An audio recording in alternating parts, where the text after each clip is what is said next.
पेड़ के नीचे एक व्यक्ति बैठा हुआ था। एक राहगीर वहां से गुजरते हुए उसके पास आया और बोला कि मुझे अमुक गांव में जाना है। उस गांव में पहुंचने में कितना समय लगेगा? कितनी दूरी है? बैठा हुआ व्यक्ति कुछ भी न बोला। राहगीर अपनी बात को दोहराया, फिर भी वो कुछ न बोला। राहगीर पुनः अपनी बात को दोहराते हुए पूछा कि अरे भाई, मुझे उस गांव में जाना है। मैं इस तरफ के लिए अनजान हूँ। कृपया हमें बताओ कि उस गांव में पहुंचने में कितना समय लगेगा। उस गांव की दूरी क्या है? इस बार भी उसकी बात को सुनकर वह बैठा हुआ व्यक्ति कुछ भी न बोला। राहगीर मन में सोचने लगा कि शायद यह पागल व्यक्ति है। इसे कुछ पता ही नहीं है। इससे पूछना व्यर्थ है। और वह आगे की ओर बढ़ने लगा। कुछ दूर आगे बढ़ा। उसे ऐसे लगा जैसे कोई व्यक्ति उसके पीछे चल रहा है। वह मुड़ कर देखा। वही व्यक्ति उसके पीछे था जो पेड़ के नीचे बैठा था।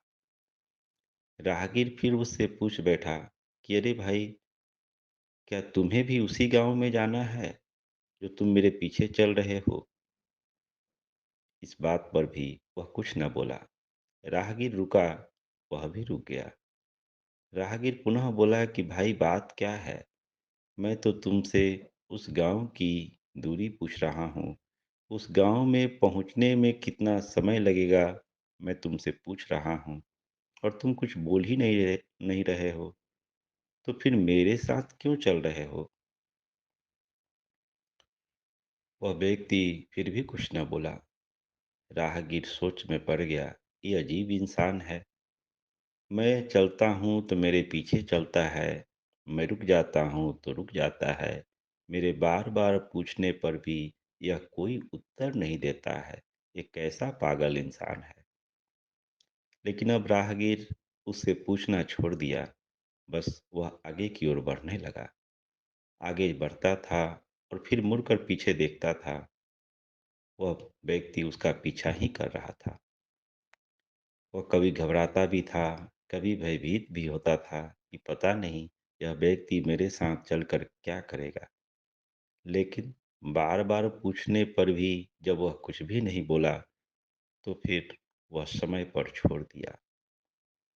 वह आगे अपनी मंजिल की ओर बढ़ रहा था।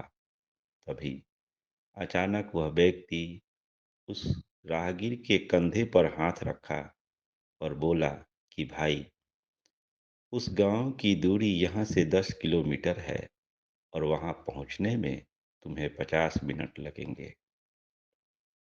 और अब मैं जा रहा हूं। तुम्हें बताने के लिए ही मैं तुम्हारे साथ चल रहा था। यह बात सुनकर राहगीर आश्चर्यचकित हो गया। वह बोला कि अरे, जब तुम्हें पता था कि उस गांव की दूरी 10 किलोमीटर है और हमें पहुंचने में 45 मिनट का समय लगेगा, तो तुम वहीं बता देते। तुम मेरे साथ क्यों चल रहा था? मैं तो तुम्हें पागल समझ रहा था। वह व्यक्ति मुस्कुराया और मुस्कुराते हुए बोला कि भाई, उस मंजिल की दूरी तो 10 किलोमीटर ही है, लेकिन यात्रा चलने वाले के ऊपर निर्भर करता है। मैं तुम्हारे साथ चलकर तुम्हारे चाल को देख रहा था। जिस रफ्तार से, जिस चाल से तुम चल रहे हो, वहां पहुंचने में 45 मिनट लगेगा। लेकिन अगर कोई व्यक्ति तुमसे भी तेज चल रहा हो, तो उसको और कम समय लगेगा।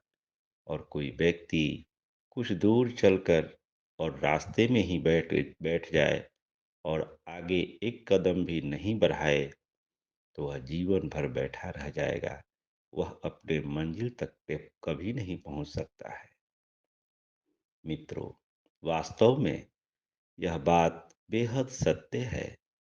मंजिल तो सबकी एक ही है, लेकिन कई लोग उस मंजिल पर चलने के लिए प्रयास तो करते हैं, लेकिन कुछ कदम चलने के बाद वह रुक जाते हैं।